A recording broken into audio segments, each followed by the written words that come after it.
Guys, how's everybody doing today? Welcome, happy Monday. It's hard to remember what day of the week it is these days, right? So good to see everybody. So let me just page through here, see who's here, see everybody's face. Love it. Terrific. All right, let me just share my screen.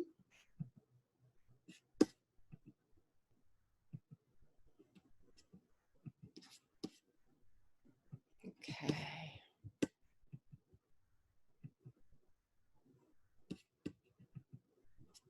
So I hope everybody's doing okay. I know I enjoyed this beautiful weekend. It was just finally gorgeous, and I loved every minute of it. And I hope you guys did too, getting some fresh air and some sunshine. Best medicine in the world. So we're in week 4 of the Wellness Warriors workshop, and I see a lot of familiar faces that have been with us all month and some new faces, which is amazing.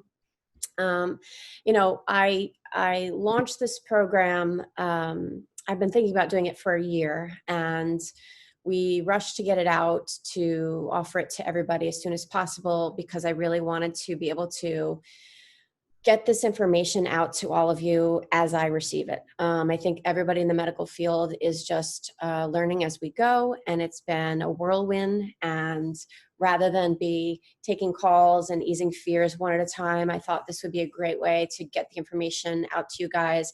I changed this PowerPoint as recently as this morning because, like I said, the data is just pouring in, and I want to be able to get this information to you guys.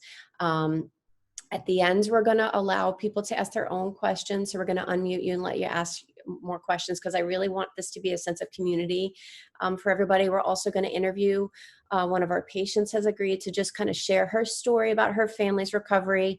Again, the goal is to ease the fears and to help you guys be empowered with the information and get this information to you as soon as possible because knowledge is power. The information is more important than it ever has been before. And I really just think of myself like your partner. We also, because are sadly in New York, and I know not everybody's in New York, we have people from all over the world on this call, which is exciting for me. But our stay-at-home order was extended, sadly, till the middle of June. And I know we all kind of grieved that. So as my gift to you, I want to extend the complimentary Wellness Warrior workshop for 2 more weeks. We're going to skip next week because it's Memorial Day, and I want everybody to have a nice week holiday. But we are going to pick up for 2 more weeks, June 2nd and June 9th. Tuesdays at noon. I decided to move it to Tuesdays, so I have Monday to really gather more information. I was getting the Sunday evening, night before school stress, being ready for the PowerPoint. So I want to give myself a little bit more time because, like I said, this studies, the data, the information is just pouring in, and I want to make sure I get you the most current information. We will share the Zoom link. It'll be a new Zoom link for those 2 more calls that we'll share at the end of the PowerPoint. We'll, of course, send it to you guys in the link as well. Let me go back. Let me see if I can go back. We are going to be doing some live services. We've decided to open up for thermography starting this Thursday in Mineola. We will also be doing vitamin drips and antibody testing this Friday in Northport. We've decided to do the drips in Northport because we have more space to be able to spread people out and socially distance. So we'll only be doing 4 drips at a time so everybody can be 6 feet away. We will have a virtual waiting room out in the parking lot. We will have everybody Claro when they arrive for their appointment. We will be 1 person up at a time. Obviously, we're going to be incredibly careful and safe with this. Some of our procedures will be a little different than normal because I want to make sure we keep everybody safe. The antibody testing, I do feel the bioreference antibody testing, I've been happy with the results. And so I've started to offer that to our patients because I do think it is very helpful to know that you have antibodies, and we'll talk a little bit about that today. But I wanted to get that information out to you guys. Just to regroup, this toolbox, if you've been with me all 4 weeks, has been growing.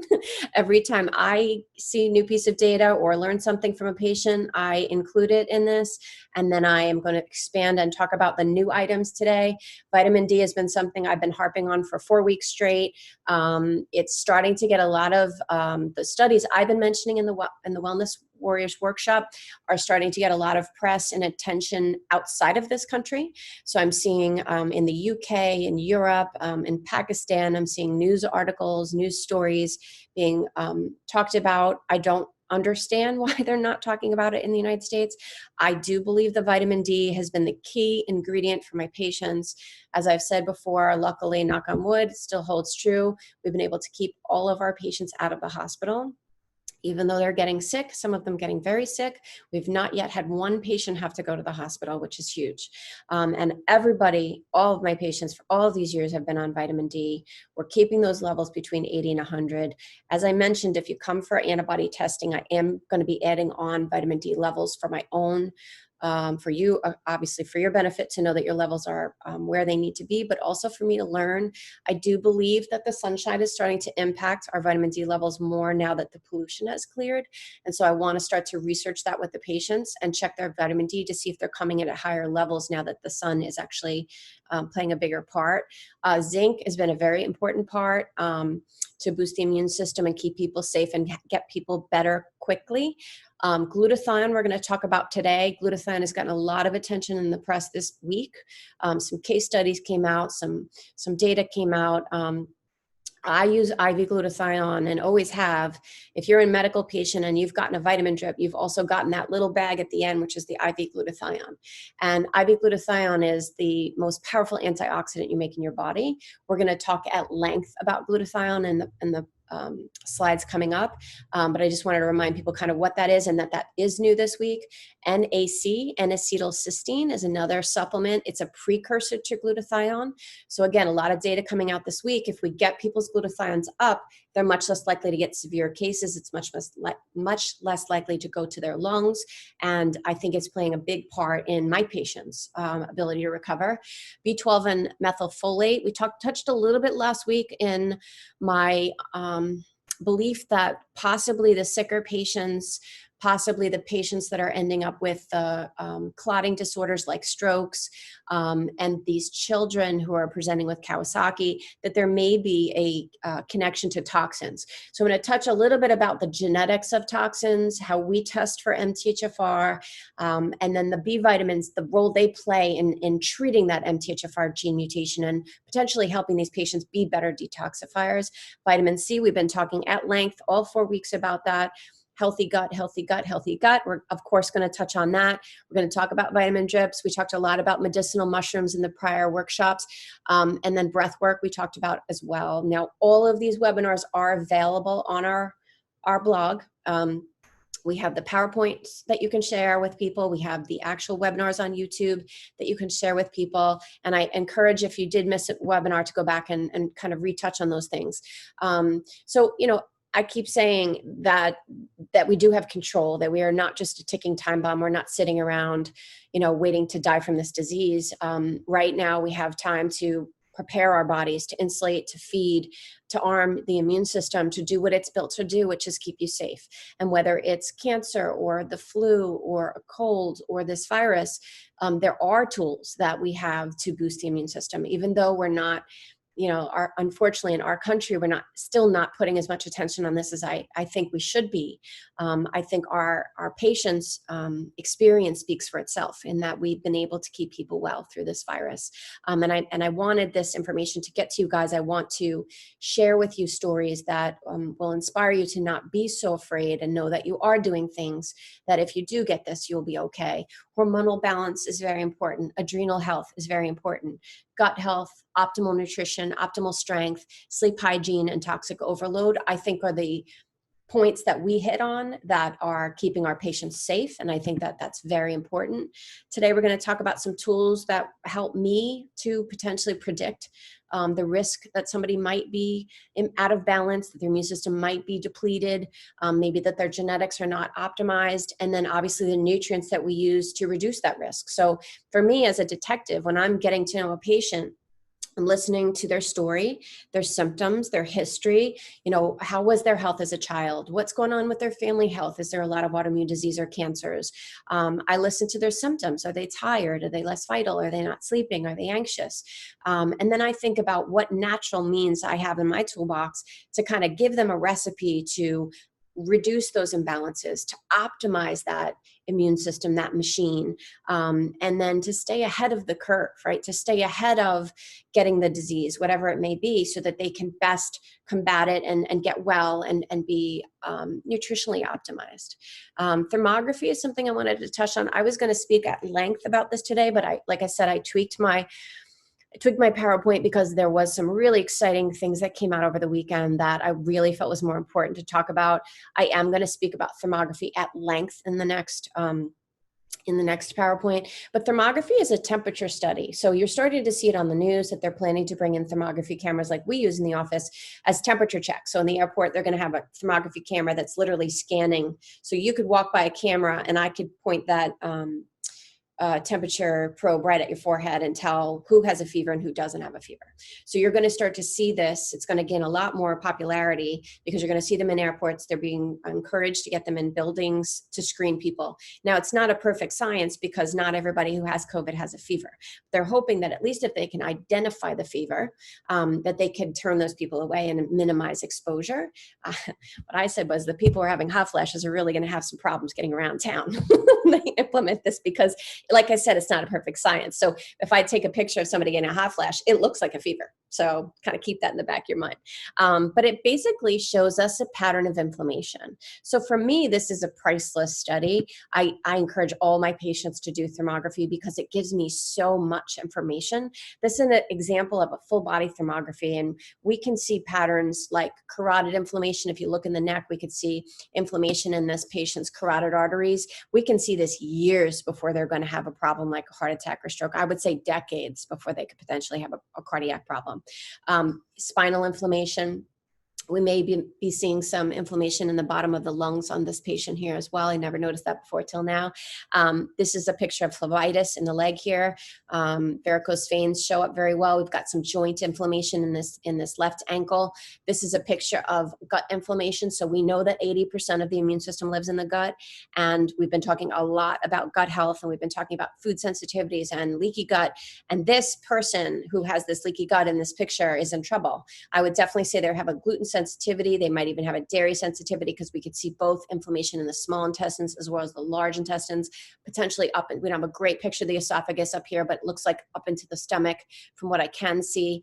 And then this patient back here at the top of the back of the neck, you can see this cold spot. You could see inflammation like kind of where we hold our stress in our upper shoulders behind the scapula, but then kind of a cold spot right over T2, which is vertebrae, the thoracic vertebrae number 2. That suggests that this person has a lot of stress. Actually, this is the one test that I can tell that somebody's stressed out, which is really helpful because it helps me encourage them to do yoga, to do meditation, to maybe take a look at their adrenal glands and do everything I can to optimize their body. So you could see why I say that the picture's worth 1,000 words, because this really gives me tons of information about a patient. It can tell me all those different things that would suggest that that person is maybe out of balance, not nutritionally optimized, maybe at a disadvantage, and we can do something about it. So this is very helpful for me. And a picture is worth 1,000 words. You know, everybody's worried about underlying conditions.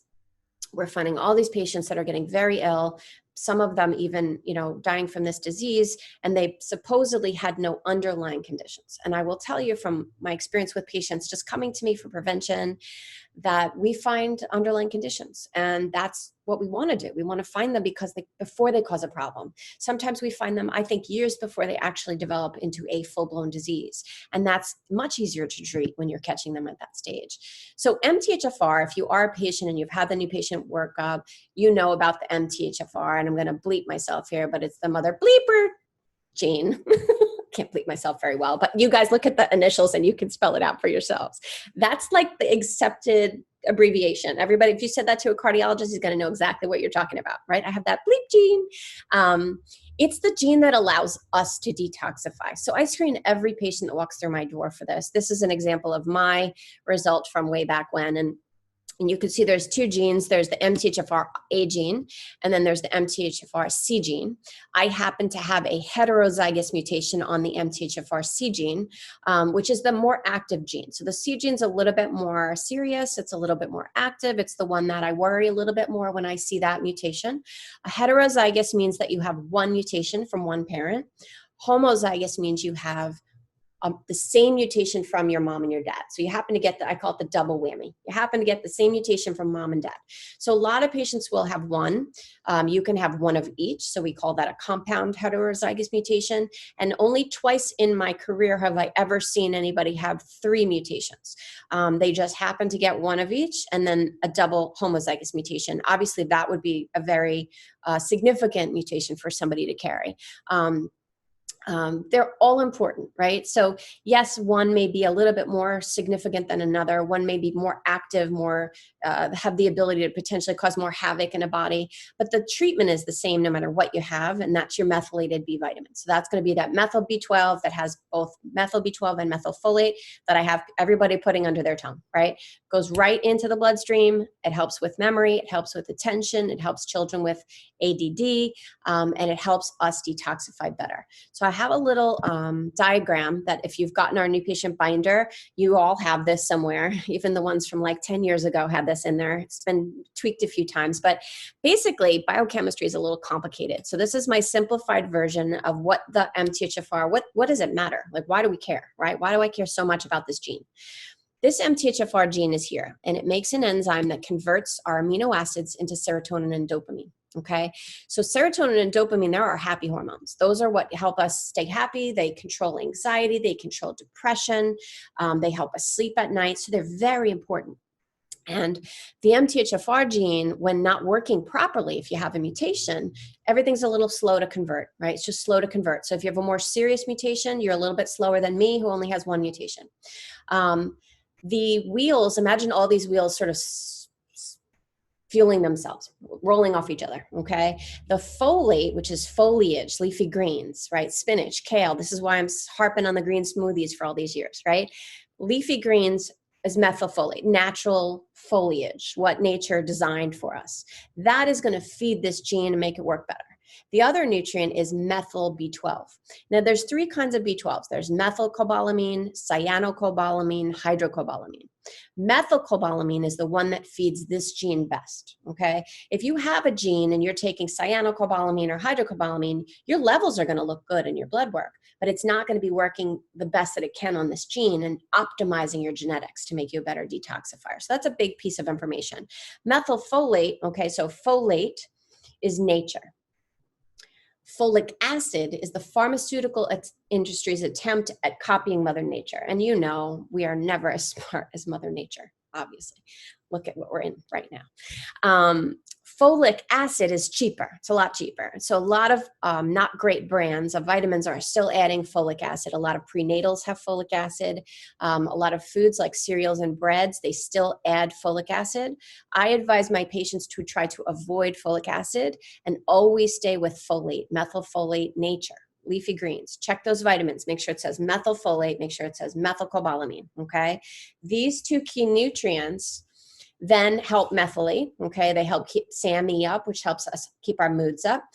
They help keep your homocysteine down, and homocysteine is it's part of the heart panel that can tell me if somebody's at risk for plaques in their arteries, right? So we don't want plaques in the arteries. Plaques in the arteries leads to heart disease, strokes, okay?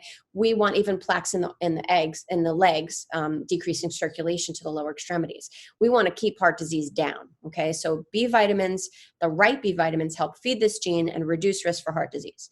They also help keep your glutathione up. Now, glutathione, you guys are going to hear a lot about glutathione today. I'm going to focus a lot on glutathione. Glutathione is my anti-aging secret. Okay, I've raved about it for years. It's my fountain of youth. I've been doing IV glutathione for the last 14 years, okay? And I swear by it. It is what I believe helps me stay young. It also helps my brain stay healthy, and it helps me prevent cancer because it's a very powerful antioxidant. Everybody makes glutathione in their bodies. You make your own glutathione, okay? But if you imagine all the oxidative things in this world, right? So stress is oxidative, toxins are oxidative, red wine, red meat, all these oxidative things are constantly sort of wear and tearing on the body. And glutathione helps us revive that, restore it. So we kind of run low naturally. So we do need a little bit of help keeping those levels healthy. And that's been a key player for me in a number of different diseases as far as treatment as well as prevention. And like I said, if you have a vitamin drip in the office and you're an existing medical patient, you've gotten that little bag at the end, that little push of glutathione, and that is IV glutathione that I've been giving patients for years. Detox is important, okay? So you guys, I might have mentioned in the prior webinar, if not, I'm going to definitely speak to it in the next two, but I worked at the 9/11 Rescue Project, which was, I think it was 2009. So it was years after 9/11. And I was hired to come in and interview the patients, do a physical exam, do pulmonary function tests, do blood work, and just get a baseline of where they were in their health before they went on to do a sauna detox program. And these guys would sit in front of me and they'd go, I'm dying. And they would bawl their eyes out. And oh my gosh, it would just rip your soul apart to watch how much they had been suffering since 2001. And it was 2009. And we would screen them and they just say, I can't breathe. I can't sleep. My marriage is broken up because I have post-traumatic stress and I can't, they weren't living. Right. And then they went on basically a supplement protocol. They went on a treadmill till they broke a sweat. They went in these big sauna rooms that were like 15, 20 people, and they sweat for 20 to 30 minutes. They came out, they took a shower, they washed off the toxins, they cooled down. They repeated this cycle 4 to 5 times a day, 7 days a week for 20 to 40 days. So it was incredibly intense. It was absolutely hardcore. Not everybody has to do that level of intensity, but I learned from that how significant toxins are, how effective sauna detox is at helping them sweat. Now, these guys would come to me and they'd be sweating purple, like Barney purple, okay? We sent it to the lab to be tested and it was cadmium that made it purple.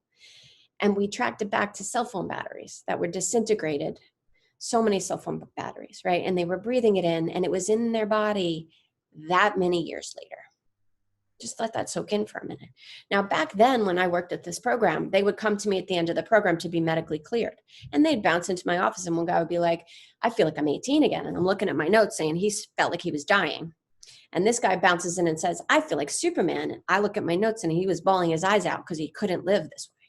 And it was 20 to 40 days later. I mean, I had never in all my years of medicine life ever seen anything like it. In fact, if I hadn't seen it with my own eyes, I probably wouldn't have believed it.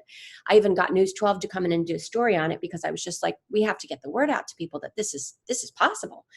I didn't know about MTHFR back then, but I will tell you, I was puzzled by, I'm an observer, I'm a researcher. I was like delving into these guys' cases and I would meet one guy.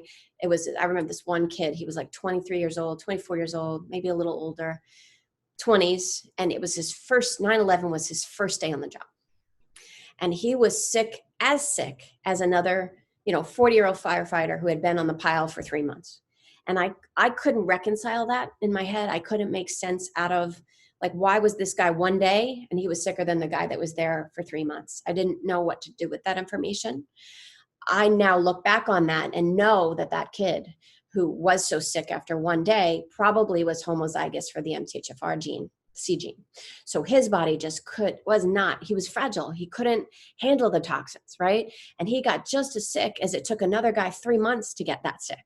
And that to me is why MTHFR is so important, because if I screen a healthy 30-year-old who's coming in for, preconception optimization before she has babies, and I identify that she's got this MTHFR gene and I help her optimize her genes and I help her get rid of those toxins before she conceives that baby, we have made a huge impact.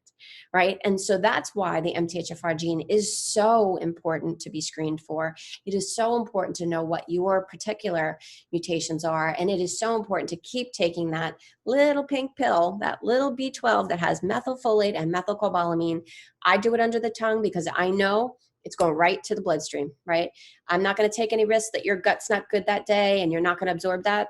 So important. And it is important for the rest of your life because your genes aren't going anywhere, right? Right now, you guys obviously know how important detox is to me. My detox is on pause. I'm advising patients not to do my girlfriend cleanse or my man up detox until this COVID is kind of past us, God willing, in the fall. I know detox is so important, but I don't want to push you through an intensive detox where I'm pulling those toxins, I'm pulling that mercury out of your brain, I'm pushing it out of your body, because for that 21 days, even though it's so important for your health, it's so important for prevention, it's also putting a little bit of stress on your immune system. So I don't want to risk that mid-detox, somebody gets exposed to COVID and they're going to have a severe case. So I'm encouraging people to boost their immune systems. Yes, if you have a sauna, you can get in a sauna because that's just sweating out toxins. It's not pushing toxins out of your body. When I do my detox, we're about pulling those toxins from years ago and helping your body discard them. But they have to go from your brain through your body to get out. So we're going to put that detox on hold until the fall. You guys will be the first to know once I feel like it's okay to detox. But we're going to use nutrition, and we're going to use nutrients, and we're going to use the B vitamins and sauna just to optimize your own body's ability to prevent toxins, and then obviously reduce exposure. So trying to stay away from the Clorox. Stick with the natural products like Thieves. Make sure you're trying, just try to stay away from toxins in general with your skincare and cleaning products and everything. So glutathione is getting a lot of attention right now. Dr. Richard Horowitz, who is probably the foremost doctor in the Lyme world, presented a case study. Now, I have to come out and say, I'm always a bit of a research snob. I look at research, I question it. My daughter's at home right now, and she's a biomedical engineer, and she's like beside herself that everybody's talking about case studies that have 2 people or studies that have 45 people, right? We normally are looking at, control, placebo, controlled studies where we're looking at hundreds or thousands of patients before we decide that something is valid. We don't have that luxury right now. Right? We have to take this data as it comes out hot off the presses. So we're looking at case studies. We're looking at, even me with my own personal experience with my patients, I'm having to learn from that because we don't have years of data to study. We don't have a textbook to pull out on this virus, right? It's never been here before. So Dr. Horowitz is probably one of the foremost Lyme doctors, I think, in the world. He's been flown to different countries to help them with their Lyme problem. He's brilliant. His book on Lyme disease is brilliant. And he was called into 2 different cases from New York City where they had COVID and they were very sick. And he treated them with glutathione, IV glutathione, and they got markedly better. These were patients that were on the cusp of going to the hospital. Now, I've been treating people with the superimmune drips, and I always give the glutathione. And I've been giving most of the credit to the vitamin C, I'll be perfectly honest with you, because I know how much the vitamin C helps with viruses. I know how much it helps with flu. I've never really isolated out glutathione in all my years of doing this, right? If you're sick, you're getting the kitchen sink. He isolated glutathione and showed that these patients were about to be, hospitalized with significant respiratory distress, got better extremely quickly. And he got this out there and he got this published. And now all this data is coming in from all these other countries about glutathione. You have to remember, in Europe, they use a lot more of the natural modalities because it's really to the government's financial benefit to get people better, because they have to cover you if you go in the hospital. They have to pay for your ICU stay. So they're ahead of the game. They're bringing out more natural data because it's really to their financial incentive to get people better, no matter what the cheap treatment is. So this is very, very extremely exciting. We know that this is an oxidative disease. We know that it's the main cause of problems is inflammation, severe inflammation and cytokine release. And we know that glutathione is the best antioxidant we make in our bodies. So IV glutathione is very, very strong. They used 2 grams of IV glutathione, which would be double. I usually give a gram of glutathione. We always use glutathione to treat patients with Parkinson's. Parkinson's disease patients have a known glutathione deficiency in the brain, and we know that that's part of the process with Parkinson's disease. And I'll never forget my first patient I gave IV glutathione. He'd come in a walker had very, very slow movements with Parkinson's, almost like a shuffled gait, very difficult to get to a place. So it took him like 20 minutes on the walker to get to the drip chair. And I chatted with his wife while I gave him the IV glutathione. And he got up, he said, I have to go to the bathroom. And he walked out of the room without the walker. And his wife and I looked at each other. We were like, I will never forget that experience. It gives people their quality of life back, but it works literally on contact. Right? So I wasn't that surprised to read this case study and see that these patients literally got better within the hour of getting the glutathione, right? They were on the verge of calling 911 and going to the hospital, maybe ending up on a ventilator, and they were able to get immediate reduction in the symptoms. That's exciting.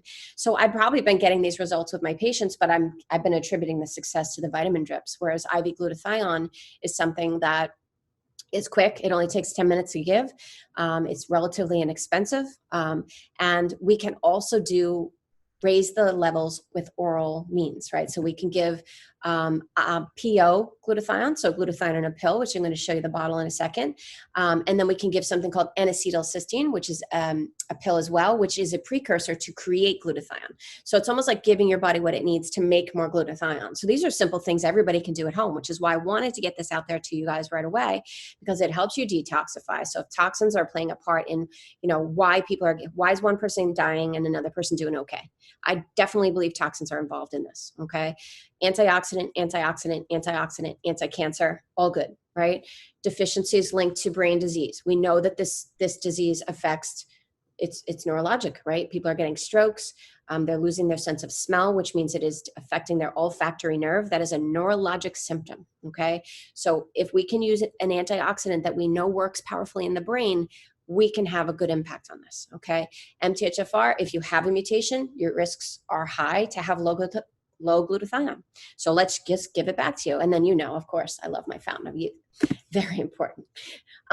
This is another study that came out of Russia saying the exact same thing. They used NAC, which is N-acetylcysteine, to treat patients to raise their glutathione levels to prevent cytokine storm, to treat cytokine storm, right? So the European countries are pulling out they don't care if it's a vitamin. They don't care if it's not paid for by a pharmaceutical. They are giving patients whatever they need, and then they're tracking the data, and it's starting to make its way over to us to get this information to our patients. So this is the bottle of N-acetylcysteine. It is available. I added it to my treatment plan for patients as a preventative as well as a treatment. It's 1 pill per day. Some great studies out there with kids with ADD, ADHD, because again, it's something that's helping make more glutathione, and it's helping calm the brain, right? Just like in Parkinson's, anything that's going to help calm the brain is going to be beneficial. It also has been shown, there are studies showing that it directly impacts lung health. So I've used N-acetylcysteine in smokers for years because we know that it helps the lung tissue repair itself, right? And that's exactly what we need. Even patients that we were able to keep out of the hospital that may not have findings on chest x-ray, they're feeling it in their lungs. They're still feeling a little bit of shortness of breath weeks after the COVID virus when they go up the stairs or they go out for a walk. N-acetylcysteine is something that we can give them now to help repair and rejuvenate those lungs quicker. Give the body what it needs to help get better quicker. Again, this is just another excerpt from that clinical study out of Russia, which talks specifically about chronic bronchitis. It talks about flu, influenza, acute viral respiratory infections. So we've known this, and now we're taking this information to be able to put it into practice with COVID, to do everything we can to get people better quickly, and also to prepare them to potentially get this disease and not have it be such a big deal. L-glutathione, as I said, obviously IV is, the gold standard is the Rolls Royce of glutathione, but this brand of glutathione has been shown to be very absorbable orally. I, for years, told people don't even bother. Don't even take it as a pill. It's really not going to do very much. This brand has really done their studies, increased optimization, and you can take 1 pill per day. My patients that are suffering with the virus, I've upped them to 2 pills per day, but this is something that everybody can add in. This is me getting my vitamin drip in the office before that was like our last day in the office. Got the IV super immune drip, and then behind that, we've got the IV glutathione. IV glutathione is light sensitive, so we just wrap it in a paper towel. Would you remember getting that in the office? Very, very important. Vitamin D, vitamin D, vitamin D. I can't say enough. All this data coming out that poor neighborhoods, that African Americans are getting worse cases. They're dying more frequently. I believe this is because of vitamin D deficiency. Sheer principle that it takes more sunshine to get through dark skin to make the same level. So if I'm super fair skinned and I go out for 10 minutes and my cousin is super dark skinned and he goes out for 10 minutes, we are both not going to get the same amount of vitamin D from that sunshine. And so if you're walking around not taking oral vitamin D as a supplement and relying on the sun, you are surely going to have lower levels. All the studies are showing that patients sick in the ICU, the sickest ones have the lowest levels. The ones that do okay have higher levels of vitamin D. So everybody needs to be taking vitamin D right now. Whoever you don't whoever you love, encourage them to do this. I really do believe it's the one thing that all my patients are doing. And I really attribute a lot of our success with patients getting better to their vitamin D levels being healthy. I can't do a webinar without talking about nutrition. We talked a lot about this last week, but this is the pyramid that I want you guys to be eating off of. Lots of fruits and vegetables, or, lots of organic vegetables, clean, grass-fed, grass-finished, free-range meats, and poultry, lots of good fats, avocados, coconut oil, olive oil, go to town with the fats, right? Nuts and seeds, lots and lots of fats, fruit in season. Be careful with the fruit. It's healthy, but it's a lot of sugar, and sugar shuts down the immune system. So this is the pyramid that I like. It's obviously very different than the good old pyramid that we learned in school, where they wanted you having, 12 to 14 servings of bread and pasta and grains and all the things I say not to eat, right? So it's very, very different. I say that everything our moms taught us was wrong. Milk does not do the body good. Fat is not bad. It's good. All these little things it's a change of behavior. It's a change of mentality but it is really, really important. Duration of disease. I am actually at the end of the webinar, we're going to allow people to ask their question, a couple people to ask their own questions. Again, I wanted to have the sense of community, and I asked one of my patients to share her family's personal story with the virus, because it has been so different and so varied. And I feel like stories of recovery are stories of hope for people. I think that it's probably going to come a time where we all do get this virus. And I feel that if you prepare your immune system and you're taking your vitamins and you're healthy as you can be, it can be just a blip on the radar. It doesn't have to be something that lands you in the hospital. I have a 78-year-old couple of patients in their 70s that did well. I had a patient going through dialysis, also being treated for cancer, who did well. I have patients who had, lung cancer this year. I have a varied amount of patients that had pre-existing conditions that got this disease. And yes, it was hard, but they got better. And that's the thing. And then they got to be checked for antibodies. They have to know their body built an immune system. That is confusing. And not, like we keep talking about, everything about this virus is super confusing. The duration is different. The antibody tests, some people are coming back. The whole family had it. The mom had the antibodies and the kids didn't, and the husband didn't. And I don't know why. I have to say, I don't know why. Are some people not going to mount an immune response and not have antibodies? I think probably. That's true for most diseases. I think having that certificate of antibodies, if you can get it, is very important. We are going to be doing drips, as I mentioned, in Northport this Friday. We're going to be doing drips, and we're going to be doing antibody testing. We're going to be very, very cautious about it. Everybody has to wear masks. They have to wait in the parking lot, declare us that they're there. We're going to text them and tell them to come up one at a time.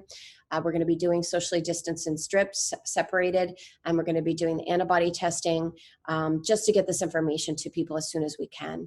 Our practices are going to be a little different in that I want this to be a non-contact visit. There will be no paper. Everything is going to be emailed to you. We will prepay for the appointments. We will send you the supplements after the fact if you need them, but I don't want anybody coming into contact with anybody. It's just not necessary, especially in this day and age with all the electronic software we have. So I added, for those of you who have been on the webinar for the last 3 weeks, I added L-glutathione and I added NAC to the protocol. I do go into detail talking about all the supplements in the prior webinars, so you guys can go back and learn that if you weren't with us on those prior. This is obviously my treatment if sick. To date, we had only been going, into homes. We are still available to go into COVID positive homes to be able to do this if necessary. So reach out if you get into trouble. Nobody with a fever, nobody with symptoms is supposed to come to the office. So got to keep those protocols in place. Glutathione is something that we've added to a treatment option for patients to be doing. And then we are offering vitamin D shots to give to people to boost their levels up very quickly. So it's 50,000 vitamin D shot, which gives you a big old boost. So these are things that we can do. The antibody test. So I held off on doing the antibody test because I wanted to make sure we had one that I felt comfortable with. I think having a quantitative result is important. I think that I needed to play with the results, experiment, and really make sure we had a test that was going to be valuable information for everybody. As I said, it is still a little confusing because there are patients who are not developing antibodies, even though we know they've had it. I do find that the patients who are sicker have higher levels. When we look at the quantitative numbers, they have higher levels. So I think their body created more of a response, which is why their antibodies are higher. So it could be that the milder cases, it's sort of like when kids used to get like 1 or 2 chicken pox. and then they would be the same kids that could get chickenpox again, we may be looking at something like that. I did want to share, this is one of my patients, Jeanette, story. I'm going to just read this off, and then I'm going to have her, if she's on the call, just kind of chime in and just tell us her story. But her 14-year-old began with symptoms on March 23rd. And then the younger son started with symptoms a few days later, had fever for 3 days, fluctuated, around 100, nothing really through the roof, but fever, then lost that classic symptom of losing taste and smell. Lasted 3 weeks, which I'm having people last a few days to as much as I had one patient a month with no sense of taste or smell. The little one, mild nausea. I do see that the younger patients are getting more of those digestive symptoms, followed by this raspy voice, kind of a raspy sounding voice, and really no other symptoms. And then the patient herself, who's 44, had more severe symptoms, intense fatigue, GI symptoms, sore throat, lasted about 10 days. Fatigue really lasted a full 2 weeks. Dry cough persisted for about a month with that raspy throat, mild shortness of breath, GI distress. I do find patients tend to wax and wane. They'll have like a few good days. They'll think they're over it, and then it'll kind of come back. And this is the approach that she took, was hydrating, a lot of hot teas, lemon with honey and water, the regular vitamins plus vitamin C and vitamin D, elderberry, immunokinko, which is the mushroom formula we're recommending for people, the AHCC, zinc, echinacea, thieves oil. She also did a lot of meditation with the deep belly breathing, which we talked a lot about on webinar number 2, and even had a visualization of imagining white light filling her lungs. All of my patients have been literally focusing and telling their bodies, I don't want you in my lungs. I don't want you in my lungs. And that's not even me telling them. It's like almost this inner wisdom that every patient has. And even if you watch like the interviews that are being done by like Chris Cuomo and his wife, and it's just this inner wisdom. They talk about this awareness of doing active things to keep it out of their lungs. Let's see if Jeanette is on here. Let's see. I don't think I can blow this up. Jeanette, can you unmute yourself and just jump in here if you're on the call? Do you see her, Betsy? I don't see her. I can only see a few at a time. No, I don't see her. Okay, so maybe she couldn't make it on the call today. But she wanted to share this story with you because I think it's really important. She feels fine. Her kids are fine. They feel totally back to normal, totally healthy. They're getting antibody testing. They're doing great. And I just wanted to be able to share that story of hope with people that, and I have so many of them. And for anybody else who wants to volunteer in the upcoming webinars, I do think there's something very beneficial about hearing from patients, just like any supporting atmosphere where you just, you're able to see that they got through it and they're okay. I think that will ease a lot of fear for patients. All right, let's see. So we're going to be doing the next Zoom calls June 2nd and June 9th. So I want to give you the week off. It is going to be a Tuesday call at noon. We will send this link around. Again, all the webinars will be, all 3 are up on our blog. The 4th one will be up this week. We have the PowerPoints attached, so you can go there. We have all the links for how to order, where to get things from. We will add this Zoom link for the next 2 to that blog. So if you lose it and you don't get the email or something, you can access it and register. Please feel free to share this with other patients, other friends, whoever you think could benefit from the information. These are the links for our blog. So it's ChristineBlanche.com blog. This is a link to full scripts. This is a link to essential oils. And then again, our CBD products. I don't know, Betsy, do you have any good questions that you want to unmute somebody and let them share? Sure. I do have one question that a patient wanted to ask. She wanted to know if you're not having access to green smoothies, like the greens for the green smoothies, can you use pH greens instead? Yes, absolutely. Yeah, anything that's going to alkalinize your body and get those greens up. I mean, I know it's hard our food supply is not what it used to be. It's hard. It's hard to get some things, but the more you can add that, it's going to alkalinize your body. It's going to help your pH, and it's going to help you definitely get those nutrients up. And there's a lot of folate in those powders as well. Perfect. And then Donna, did you want to unmute yourself and ask your question about Pelican water?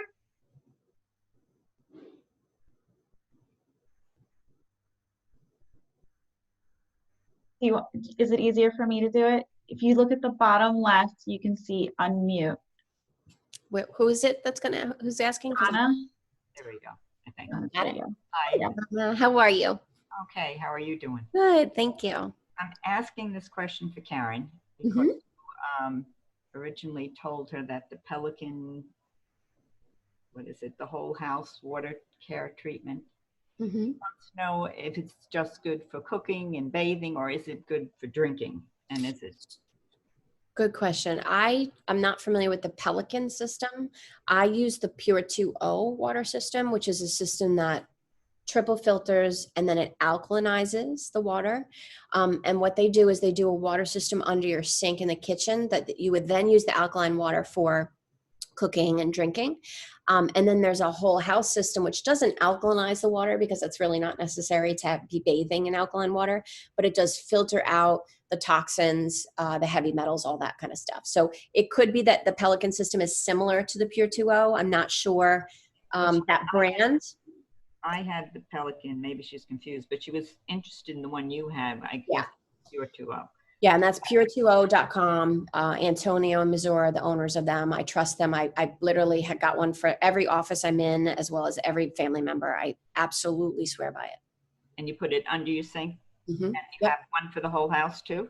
Exactly. And it does depend. The pricing depends on how big your house is, because the tank, obviously they need to filter more water if you have 5 bathrooms as opposed to 2 bathrooms. So the prices vary a little bit, but they're a great company and I love them. And the water tastes amazing. Okay. Thank you so much. Sure. Christine, I had a patient ask, should you do vitamin D with or without vitamin K? Great question. We did touch on that last week. So vitamin D with K helps the vitamin D become bone. Okay. So it helps, if you just take vitamin D without, or just even calcium to restore your bone health, it's really not enough. You need micronutrients. Vitamin K helps with the vitamin D.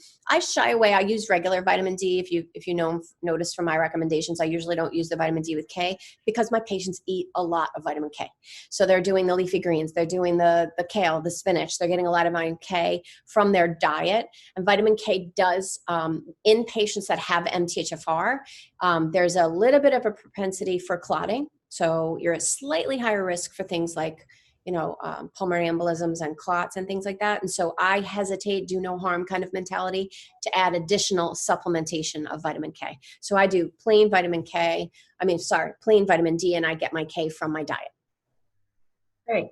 Now, Michelle had a question in regards to which I'm sure everyone is dealing with right now. She misses her grandkids and she wants to know, is there any precautions that she can take to go ahead and try and see them, and how they can go about doing that? It's a tricky question. I think that everybody has to make this decision on their own. I think we're going to have to come out of hibernation at some point, and I think we're going to have to find a way around this. Wearing a mask, wearing gloves, socially distancing. I think if you're outdoors and you're going to have a barbecue and everybody's sort of on one side of the fence and the other, you probably could be doing that safely. At some point, we're going to have to do this. I think a lot of the younger families have been getting screened and finding out that they had COVID, they have antibodies, and then that's like the best news you could get, because then you can be around each other and have some sort of comfort. Again, we're not sure that you can't get this again. We don't know yet. We have to wait and see.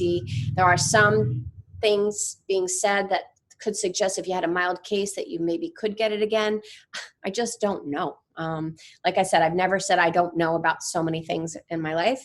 The sad part is I don't even have anywhere to go look it up. And we kind of have to wait for there to be more time and for us to learn from patients. So, I think both parties wearing masks, I'm wearing a mask, I'm protecting my droplets from getting to you. So if the whole family's wearing masks, the whole family's wearing gloves, you're out in the open air and you are keeping your distance, you're going to be in a relatively safe situation. And I know I had seen Michelle's email, kind of having this ticking time bomb sort of feeling that, and I do think we are all feeling that, and I know I will tell you guys honestly, in the very beginning, I was petrified. The idea of going into a house with COVID positive, even though I was wearing my hazmat suit, I was really scared because I was afraid to get this virus. I've never been afraid. If you came with the flu, I'd give you a big old wet kiss. I was never afraid to get this because I knew my immune system was strong, but I was afraid. And now that I've taken care of so many patients, one after another, and they're getting better and they're getting through it. And yes, you have to get it, but then you're okay and you survived it.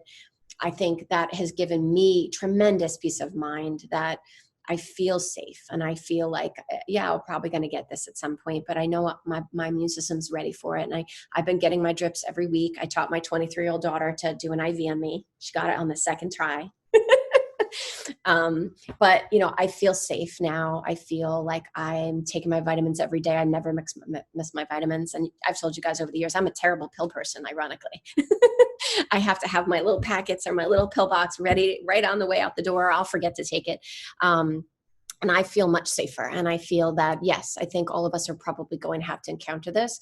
I think the more at risk you are, the more underlying conditions, the more important it is for you to be very proactive and do things like IV drips and IV glutathione so that you are as boosted as humanly possible, and then eating really well and doing all your vitamins, doing all the things you've already been doing.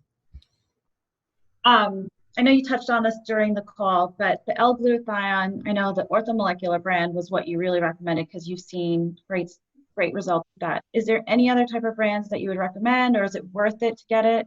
Yep. So before the orthomolecular brand came out, I was recommending liposomal glutathione. So there's I think the company is called Trace Minerals, has a liposomal glutathione. I trust that. Liposomal glutathione, it's a liquid, so you have to keep it in the refrigerator because they mask it with like ginger flavor, but it tastes terrible. So that's that's the downside of it. I always recommend keeping it in the fridge, so it just helps a little bit, but it's not a pleasant. You do a shot a day, and that's another glutathione that I would recommend. I think that's it actually for all the questions for today. Terrific. Well, listen, again, I'm so glad that you guys are here. It warms my soul to be able to see everybody's faces. We're very social beings, and it's hard to be not being social with our patients. So I love this forum. I love that you guys have been showing up every week. I love that you're sharing it with other people. Again, I hope everybody has a wonderful Memorial Day.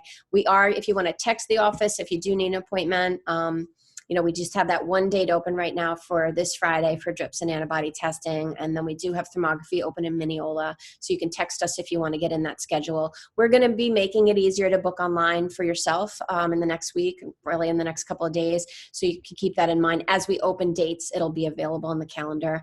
Of course, we're available to you guys for any questions that you have. Have a wonderful Memorial Day. And then I hope to see you back on June 2nd. And we will circulate that link for everybody.